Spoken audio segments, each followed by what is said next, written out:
من فيض تراتيل الأنفاس بالشوق ويجمعها الإحساس، وحديث الجمعة يتجلى يدعو للخير قلوب الناس. الحمد لله وحده، وأصلي وأسلم على من لا نبي بعده.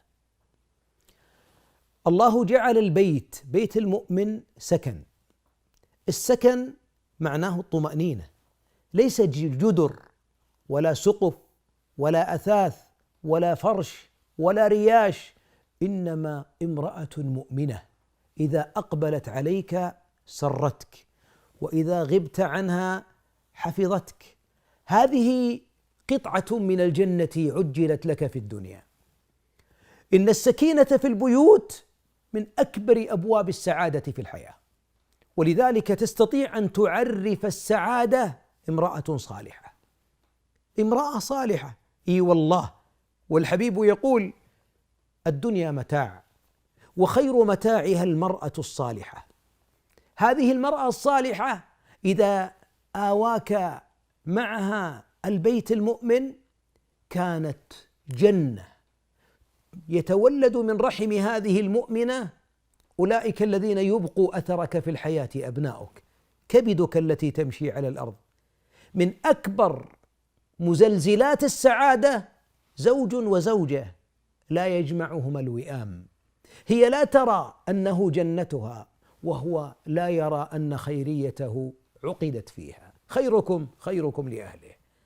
والحبيب يقول: لو كنت آمرا أحدا أن يسجد لأحد لأمرت المرأة أن تسجد لزوجها.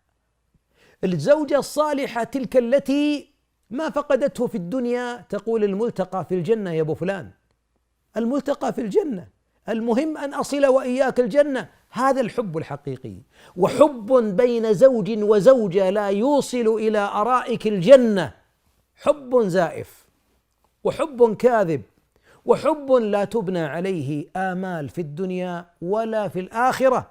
الحب الحقيقي هو أن تنظر إليه فتعذره، وينظر إليها فيعذرها، ولا ينسوا الفضل بينهم. لا تنسى فضلها، وهي لا تنسى فضلك. المرأة التي تجحد معروف الرجل وتقول: منذ أن رأيتك ما رأيت خيرا قط، هذه الكلمة من أسباب دخول النار. دخول النار، إي والله النار.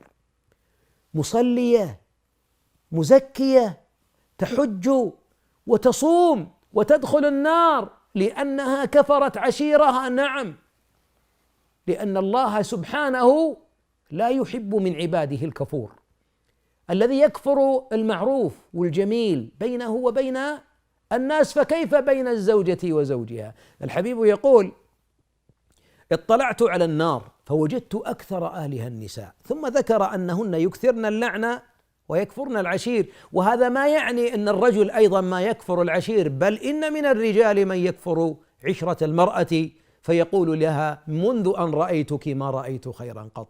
لا تنسوا الفضل بينكم.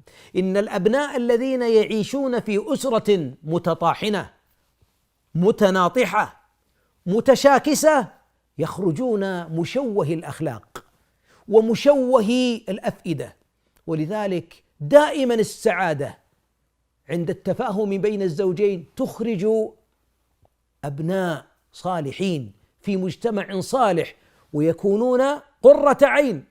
وإن تنابذنا وتناطحنا أخرجنا جيلا يقورون العين.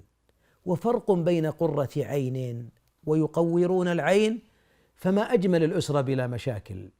والسكينة: حسنوا أخلاقكم حتى تلقوا محمدا عليه الصلاة والسلام، فأقرب الناس إليه مجلسا أحاسنكم أخلاقا. أستودعكم الله.